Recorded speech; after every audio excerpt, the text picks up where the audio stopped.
সবাইকে স্বাগত। সকলের মঙ্গল হোক। সম্পর্কের ক্ষেত্রে দুজন সবসময় সমান হয়ে থাকবেন। সম্পর্কের মধ্যে কখনো উপর নিচ হয় না। কাজেই যারা সম্পর্ক হিল করতে চাইছেন তারা একটা বিষয় অবশ্যই মনে রেখে দেবেন, সম্পর্কে আমরা দুজন সমানভাবে আছি। সম্পর্কে উপর নিচ বলে কিছু হয় না। হয়তো দেখা যাচ্ছে দুটো মানুষের মধ্যে কোয়ালিটির কিছু হেরফের হতে পারে। কেউ হয়তো ভালো চাকরি করে, অনেক টাকা মাইনে পায়, কেউ হয়তো একটু কম পায় বা তার লেখাপড়া একটু কম, এটা হতে পারে। কিন্তু এনার্জির জায়গায় দুজন কিন্তু সমান হবে। পরস্পরের প্রতি ভালোবাসা, শ্রদ্ধা সব সমান হবে। তবেই সেই সম্পর্কটাকে ঠিকঠাক সম্পর্ক মানা যাবে। না হলে কিন্তু সম্পর্ক নামে থাকবে প্রভুর সাথে ভৃত্যের যে রিলেশন, সেই রিলেশন হয়ে যাবে। সেই ক্ষেত্রে যেটা হবে, সম্পর্কে সবসময় একটা অস্থিরতা থাকবে, নেগেটিভ এনার্জি সেখানে বারবার আসবে, দুঃখ কষ্ট আসবে। যারা সম্পর্ক হিল করতে চাইছেন তারা এই বিষয়টা অবশ্যই খেয়াল রাখবেন। কিছুদিন আগে একটা কমেন্ট এসছে, যেটার মূল বিষয় হলো সম্পর্কটা ভেঙে গেছে, সেই সম্পর্ক তিনি ঠিক করতে চান। কিন্তু প্রবলেম হলো, যার সাথে সম্পর্ক ঠিক করতে চান তার বাড়ির লোকই কোনো জাদু টোনা করে বা ব্ল্যাক ম্যাজিক করে সম্পর্ক ভেঙে দিয়েছেন। এবার উল্টো দিকের মানুষটি চাইছেন যে সম্পর্কটা ঠিক করতে। এখন এই ব্ল্যাক ম্যাজিক আছে কি নেই আমি এই বিতর্কে যেতে চাই না। মূল যে বিষয় সেটা হলো সম্পর্ক ভেঙে গেছে, নষ্ট হয়ে গেছে, ল অফ অ্যাট্রাকশনকে কাজে লাগিয়ে কি করে সম্পর্ক ঠিক করব, এটাই হলো মূল বিষয়। সম্পর্ক কিভাবে ঠিক করা যায়, ল অফ অ্যাট্রাকশনকে কিভাবে কাজে লাগানো যায়, তার ভিডিও অলরেডি দেওয়া আছে। কিন্তু এখানে যে বিষয় সেটা হলো বাড়ির লোক এমন কিছু করেছে যার কারণেই সম্পর্ক নষ্ট হয়ে গেছে। এখানে যেটা মূল বিষয় সেটা হলো, যিনি সম্পর্কটা ভেঙে বেরিয়ে গেছেন তিনি যখন সম্পর্কে ছিলেন তখন কি বাড়ির লোকের পারমিশন নিয়ে সম্পর্ক তৈরি করেছিলেন? এই বিষয়টাকে আমি দুটো পার্টে ভাগ করেছি। যারা এই রকম পরিস্থিতির মধ্যে দিয়ে যাচ্ছেন তারা প্লিজ বিষয়টা ভালো করে বুঝে নিন। প্রথম পার্টে রাখছি এই পরিস্থিতি, দ্বিতীয় পার্টে রাখবো যে ল অফ অ্যাট্রাকশনকে কিভাবে কাজে লাগানো যায়। প্রথম যে কথা সেটা হলো, যখন দুটো মানুষ সম্পর্কের মধ্যে থাকছেন তখন তাদের মধ্যে ভালো বন্ডিং আছে। হয়তো দেখা যাচ্ছে যে একজন একা সম্পর্কটাকে টেনে নিয়ে যাচ্ছেন, হয়তো তিনি ওই মানুষটির প্রতি এতটাই আসক্ত আছেন বা এতটাই তার প্রতি নির্ভরশীল হয়ে পড়েছেন যে তিনি বুঝছেন যে এই সম্পর্কটা থেকে কিছু পাওয়ার নেই, তবুও বেরোতে পারছেন না। এমন বহু ক্ষেত্রে হয়। অনেক ক্ষেত্রে দেখা যায় বাড়ির লোক চাইছে না সম্পর্কটা থাক। এই যে ক্ষেত্রগুলো, যে বাড়ির লোক চাইছে না সম্পর্কটা থাক, যদি বাড়ির লোক না চায় বলে কেউ সম্পর্ক থেকে বেরিয়ে যায় তাহলে বুঝতে হবে এটা পুরোপুরি একটা অজুহাত। বাড়ির লোকের সাথে কথা বলে পারমিশন নিয়েই কি কেউ সম্পর্কে এসছিল, এটা আগে জানতে হবে। এখন বাড়ির লোক সম্পর্কটার মধ্যে থাকি চাইছে না বলে আমি বেরিয়ে আসছি, এই কথাটা আজকের দিনে কিন্তু খুব হাস্যকর। উল্টো দিকের মানুষটার ফিলিং বুঝছেন না, কষ্ট বুঝছেন না, দুঃখ বুঝছেন না, হারানোর যন্ত্রণা বুঝছেন না। তিনি কি বুঝছেন, আমার বাড়ির লোক বলে দিয়েছে যে এই সম্পর্ক আমি রাখতে পারবো না, আমার বাড়ির লোক বলেছে জাত পাত বিভিন্ন কারণে এই সম্পর্ক বাবু তোমার রাখা যাবে না, তাই আমি বেরোচ্ছি। এই মানুষগুলো সারা জীবন কষ্ট দেবে, দুঃখ দেবে। যদি বিয়ে হয়ে গিয়ে থাকে তাহলে সেখান থেকে বেরোনো তো ভীষণ কঠিন। আর যদি বিয়ে না হয় তাহলে আমি বলবো এই মানুষগুলোকে ম্যানিফেস্ট না করাই ভালো। বিয়ে যদি হয়ে যায় তাহলে তো সেই বোঝা তাকে সারা জীবন বইতে হবে। আমাদের ভারতীয় সোসাইটি এত উদার নয় যে বিয়ে হয়ে গেছে ঠিক আছে ছেড়ে দিক, যখন এত কষ্ট এত প্রবলেম হচ্ছে, এ কথা কিন্তু ভারতীয় সোসাইটি এত সহজে বলবে না। কি বলবে, মানিয়ে নাও, অ্যাডজাস্ট করো। অ্যাডজাস্ট করারও একটা লিমিট আছে। এই পরিস্থিতিতে যাওয়ার আগেই সম্পর্ক থেকে বেরিয়ে আসা ভালো, আমি নিজে ব্যক্তিগতভাবে সেটাই মনে করি। এই যে একটা মানুষ বলছেন যে আমার বাড়ির লোক চাইছে না বা এই প্রবলেম ওই প্রবলেম, যদি এমন হয় তাহলে নিজের ঈশ্বরকে 10 বার ধন্যবাদ দেওয়া উচিত যে আমাকে এখান থেকে বের করে নিয়ে এসছো। পরিস্থিতি গুরুত্ব দিয়ে বোঝার দরকার, শুধুই আবেগে ভেসে বেড়ালে জীবন চলবে না। দ্বিতীয় আর একটা গুরুত্বপূর্ণ কথা হলো, যখন সম্পর্ক থেকে একজন বেরিয়ে যেতে চাইছে তাকে যদি জোর করে আটকে রেখে কেউ সম্পর্কটাকে টেনে নিয়ে যেতে চান তাহলে বুঝে নিন যে আপনি সারা জীবন একা একা সম্পর্ক টেনে নিয়ে যাবেন। উল্টো দিকের ওই মানুষটি কিন্তু সম্পর্কটাকে ভালো রাখার জন্য কোনো দায়িত্ব নেবেন না। যাদের সম্পর্ক ভেঙেছে, নষ্ট হয়েছে, তারা একবার পিছন দিকে তাকিয়ে দেখুন তো, ওই সম্পর্কটার মধ্যে যখন ছিলেন তখন কি খুব খুশি আনন্দের মধ্যে ছিলেন? সম্পর্ক মানেই তো হলো খুশি আর আনন্দ। সম্পর্ক তো দুঃখ কষ্টের কারণে নয়। যে সম্পর্কটা থেকে আনন্দ এবং খুশি আসছে না, বুঝতে হবে ওই সম্পর্কটা আসলে সম্পর্কই নয়, সম্পর্কের জাস্ট একটা নাম দেওয়া হয়েছে। সম্পর্ক যার সাথেই হোক, বন্ধু হোক, বাবা হোক, মা হোক, যাই হোক না কেন, সম্পর্কের মানেই হলো দুটো মানুষের জন্য একাত্ম হয়ে রয়েছেন।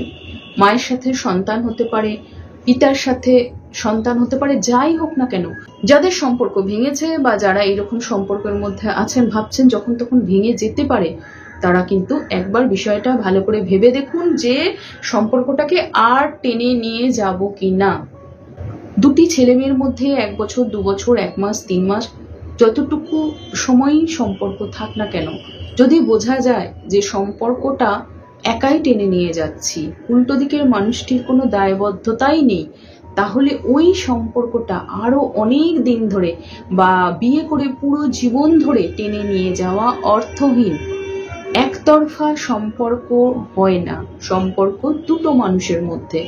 যদি একতরফা ভাবে কোনো সম্পর্ক হয়, তাহলে কিন্তু একটা সময় পর ওই সম্পর্ক আর টানতে ইচ্ছা করবে না, পালিয়ে যেতে ইচ্ছা করবে, মনে হবে দম আটকে আসছে। কারণ প্রত্যেকটা মানুষই আনন্দে খুশিতে বাঁচতে চান। একটা জায়গা থেকে বারবার দুঃখ কষ্ট যখন আসবে, তখন একটা সময় মনে হবে যে আমি ভুল করেছি। অত দূর পৌঁছানোর আগে ঠান্ডা মাথায় একবার ভাবার দরকার যে একটা ভুলের জন্য আমি আরো অনেক ভুল করব কি না।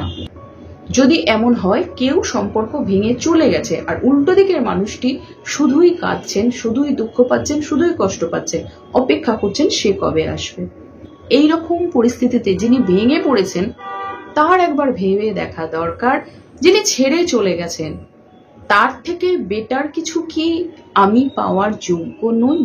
আমার ঈশ্বর কি তার থেকে ভালো কাউকে দেবে না?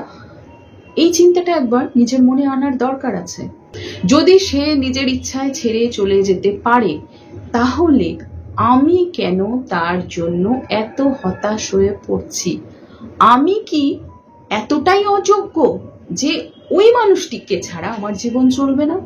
এটাও একবার ভেবে দেখার দরকার আছে। এবার এই ভিডিওর দ্বিতীয় পার্টে যাচ্ছি, যে ল অফ অ্যাট্রাকশনকে ইউজ করে কিভাবে সম্পর্কটা ঠিক করা যায়। এখানে ভীষণ গুরুত্বপূর্ণ কতগুলো কথা আগে বলে দিচ্ছি। প্রথম কথা হলো, আমরা আমাদের জীবনে কিছু কর্মফল বয়ে নিয়ে আসি, আর পরের জন্মে বহু মানুষের সাথে আমাদের দেখা হয়, কারণ সেই যে কর্মফল তার হিসাবে। কাজেই যদি কোনো সম্পর্ক ভেঙে নষ্ট হয় আর তারপর সেই সম্পর্কটাকে কোনোভাবে ঠিক করা না যায়, তাহলে বুঝে নিতে হবে সেই মানুষটি জীবনে এসেছিল কিছু একটা শিক্ষা দেওয়ার জন্য, বা তার কাছে কোনো ঋণ ছিল, সেই ঋণ শোধ করার প্রয়োজন ছিল। এই জীবনে সেটা শোধ হলো, তাই সে এসেছিল, সে চলেও গেছে। আমাদের হিন্দু ধর্মে বলা হয় যে আমাদের এই যে সোল বা এনার্জি বা আত্মা, এর মৃত্যু হয় না, শুধু দেহটার বদল হয়।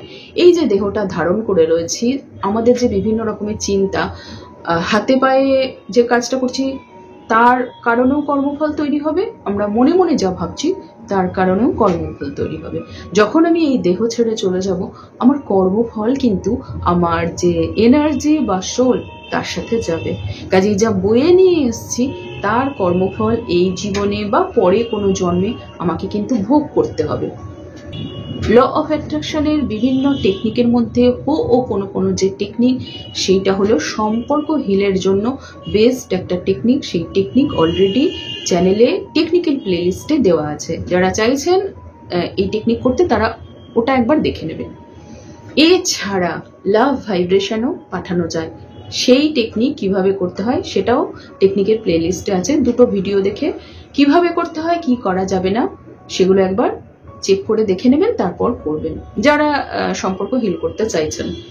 যদি দেখা যায় এত কিছু করার পরেও সম্পর্ক হিল হলো না বা সেই মানুষটি ফিরে এলেন না, তাহলে পরিষ্কারভাবে বুঝে যাবেন যে ওই ঘটনা আপনার জীবনে ঘটেছে কোনো একটা শিক্ষা দেওয়ার জন্য বা পুরনো কোনো যে কর্মফল তার কারণে ঘটেছে।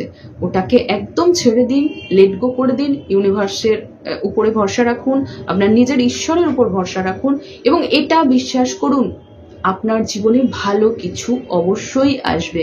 যখন এটা করতে পারবেন তখন দেখবেন আপনার জীবনে অবশ্যই ভালো কিছু আসবে।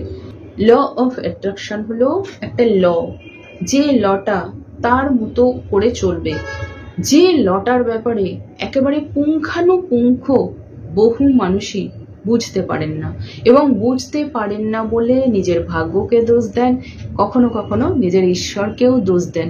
কাউকে কোনো কিছু দোষ দিয়ে লাভ কিছু নেই। আমরা আমাদের কর্মফল বয়ে নিয়ে এসছি এবং এখন এই জীবনে যেমন যেমন চিন্তা করব, যেমন যেমন কাজ করব, সেই কর্মফলও কিন্তু আগামী দিনে ভোগ করব, আবার কিছুটা আমরা পরের জন্মেও ভোগ করব। সম্পর্ক ভাঙার কারণে যারা ভীষণ কষ্টে আছেন, ভীষণ দুঃখে আছেন, তাদের বলছি ল অফ অ্যাট্রাকশনের টেকনিকগুলো করার সময় কি কি করতে বারণ করেছি সেটার দিকেও কিন্তু খেয়াল রাখবেন। তারপরেও যদি দেখেন সম্পর্ক ঠিক হচ্ছে না, তাহলে এটা বিশ্বাস অবশ্যই নিজের ঈশ্বরের উপর রাখবেন যে আপনার জন্য বেস্ট কিছুর চিন্তা তিনি করেছেন, তাই আপনার প্ল্যান তিনি ভেস্তে দিয়েছেন। যখন আপনি নিজের ঈশ্বরের উপর বিশ্বাস এবং ভরসা রাখতে পারবেন, তখনই আপনি মিরাকল দেখতে পাবেন। ঈশ্বরের উপর ভরসা বা বিশ্বাস রেখে যখন ছেড়ে দেবেন, সবকিছু লেট গো করে দেবেন, তখনই আপনি আপনার জীবনে মিরাকল আসার রাস্তাটা খুলে দিলেন। কিন্তু যদি নিজের মনে নেগেটিভ চিন্তা নিয়ে, হতাশা নিয়ে কেউ বসে থাকেন, তাহলে মিরাকল আসার যে রাস্তা, সেই রাস্তাটা কিন্তু বন্ধ আছে, এটা একবার বুঝে যাবেন। সেটা যে সম্পর্ক হিল করার ক্ষেত্রেই শুধু তা নয়, জীবনের যে কোনো ক্ষেত্রে। সবাই খুব ভালো থাকুন, দেখা হবে নেক্সট দিন। All the best.